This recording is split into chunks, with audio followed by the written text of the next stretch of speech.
दूसरा सवाल दिया है कि 220 मीटर, 231 मीटर, 319 मीटर भुजा वाले त्रिभुजाकार मैदान का क्षेत्रफल जो है एक वृत्ताकार मैदान के क्षेत्रफल के 15 गुना के बराबर है। तो वृत्ताकार बगीचे का व्यास पूछा है, व्यास इस तरह से दिया है, मीटर में पूछ रहा है। तो ध्यान दीजिए, ये त्रिभुज की जो भुजा है अलग अलग भुजा हैं, इसका मतलब ये विषम बाहु त्रिभुज होगा। तो विषम बाहु त्रिभुज का जो क्षेत्रफल है वृत्ताकार बगीचे के क्षेत्रफल के बराबर होगा। तो विषम बाहु त्रिभुज का क्षेत्रफल कैसे हम लोग निकालते हैं, अलग अलग भुजा दिया रहता है। तो देखिए विषम बाहु त्रिभुज है, तो मान लीजिए ये अगर 220 मीटर दिया है, ये 231 मीटर दिया है और ये 319 मीटर दिया है। तो विषम बाहु का त्रिभुज का क्षेत्रफल निकालते हैं हीरोज फार्मूला।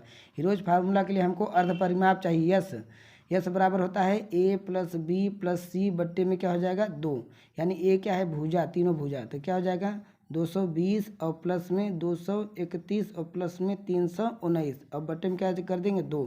तो अर्ध परिमाप जोड़ना पड़ता है, तो 2 से भाग दीजिए, तो 2 तिहाई 6, यहाँ हो जाएगा 17, 2 अट्ठे 16, फिर हो जाएगा 10, 2 पंचे 10, यानी 385 मीटर हो गया। इसका अर्धबाहु त्रिभुज का क्षेत्रफल कैसे निकालते हैं, डेल्टा बराबर क्या होता है, हीरोज फार्मूला लगाया जाता है। हीरोज फार्मूला होता है करड़ी में यस माइनस ए, यस माइनस बी और यस माइनस सी द्वारा लगाते हैं। तो क्या हो जाएगा करड़ी के अंदर हो जाएगा यस जो यही आपका निकला है, यानी 385 गुणते में ब्रैकेट में 385 माइनस ए क्या है आपका 220 दिया है, ठीक है 220 दिया है। और दूसरा क्या हो जाएगा फिर दूसरे ब्रैकेट में एस माइनस सी, एस क्या है 385 और माइनस में बी क्या है आपका 231 और अगले में क्या हो जाएगा 385 और माइनस में 319, ठीक है। ये सब करड़ी यहाँ पे हो जाएगा, करड़ी के अंदर 385 ये ब्रैकेट हटे गुणा में हो जाएगा 385 में 220 घटे 5 में से 0 हो गया 5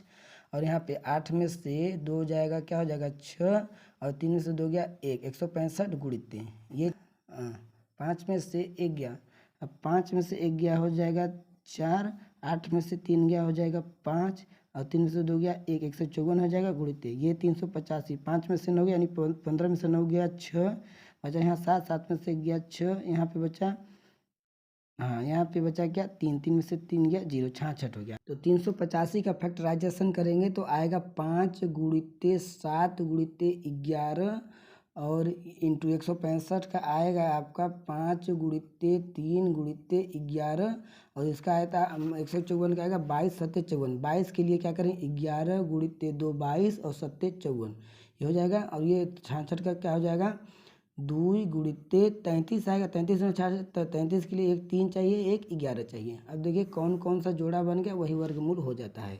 तो ध्यान दीजिए, देखिए 5 का कितना जोड़ा बन 5 1 और 1 यहाँ पे 2 है तो बाहर निकालेंगे 1 ठो 5 हो जाएगा।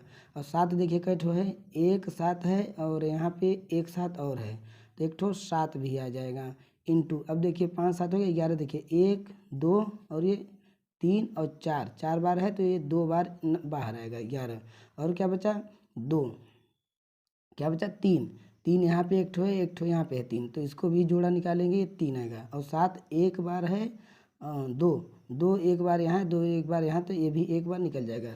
देखिए 5 भी हो गया 7 भी हो गया 11 भी हो गया 2 जगह 3 भी हो गया और 2 भी हो गया, अब कोई नहीं, अब यही इसका वर्गमूल हो जाएगा। तो 5 7 35 35 दूना 70 70 तिहाई 210 210 हो जाएगा इंटू। अब ये क्या है 5 7 35 35 दूना 70 70 तिहाई 3 7 21 210 11 11 में 121 आएगा। अब गुणा करेंगे 21 का इसमें करें 21 1 का 21 1 0 1 तो 25 1 410 ये क्या हो जाएगा ये आपका त्रिभुज का क्षेत्रफल हो गया। ये क्या हो गया आपका त्रिभुज का क्षेत्रफल। तो सवाल में दिया है कि ये जो त्रिभुज का क्षेत्रफल है 25 4 1 0 जो क्षेत्रफल है वर्ग मीटर में आएगा, जो भी सेंटीमीटर में दिया है तो मीटर में दिया है तो वर्ग मीटर में ही आएगा। ये यही मान दिया है एक वृत्ताकार बगीचे के क्षेत्रफल के बराबर। वृत्ताकार बगीचा, वृत्ताकार क्या होता है वृत्ताकार बगीचा का होता है पाई आर स्क्वायर, वृत्त का क्षेत्रफल पाई आर स्क्वायर। इस ये जो है इसका 15 गुना है, इसका 15 गुना का आ जाएगा 15। तो यहाँ पे रख देंगे 25 410 मीटर स्क्वायर बराबर 22/7 इसका मान रखेंगे इंटू आर, आर तो पूछ रहा है यानी त्रिज्या इंटू 15। तो बस अब क्या करेंगे हमें आर स्क्वायर का मान निकालेंगे तो इधर क्या आएगा इधर आएगा आपका 25 और 410 25 410 ये देखो अब ये जो गुणा में है ये क्या आ जाएगा भाग में, यानी 22 इंटू 15 क्या होगा भाग में, और ये जो उधर जाएगा तो क्या हो जाएगा गुणा में 7। तो ठीक है, अब इससे कटेगा तो काटिए। तो 2 से पहले काटिए, 2 से ये कटेगा आपका 11 बार में, और 2 से ये कटेगा 2 एक कम 2, 2 दूना 4, बच्चा ये 14, 2 से गड़बड़ थोड़ा सा हो गया, यहाँ पे देखते हैं। 2 से काटे 2 11 22, और 2 से इसको काटिए 2 एक कम 2, 2 दूना 4, बच्चा यहाँ 1 14 हो गया, 2 सत्ते 14। फिर यहाँ क्या है 10 है, तो 2 से 14 पूरा कट गया, तो ये क्या हो जाएगा एक, हाँ एक करेंगे तो 2 शून्य 0, 2 पंचे 10, यानी 127.05।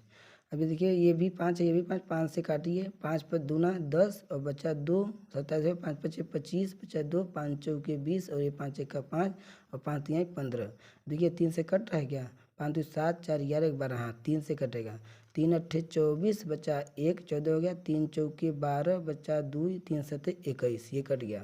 अब ये शायद 11 से कट सकता है तो 11 सत्ते 77, 11 से 77 हो जाएगा।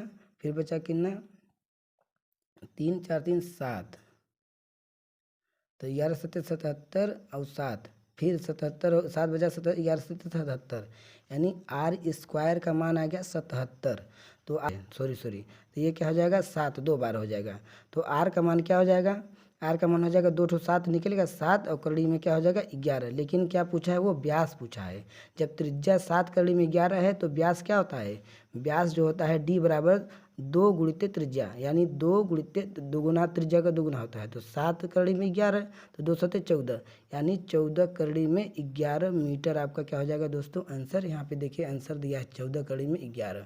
बहुत ही कॉम्प्लिकेटेड क्वेश्चन था, थोड़ा सा कैलकुलेटिव था, ये बड़ा क्वेश्चन था इसलिए टाइम लग गया, और प्रैक्टिस करेंगे तो आ जाएगा।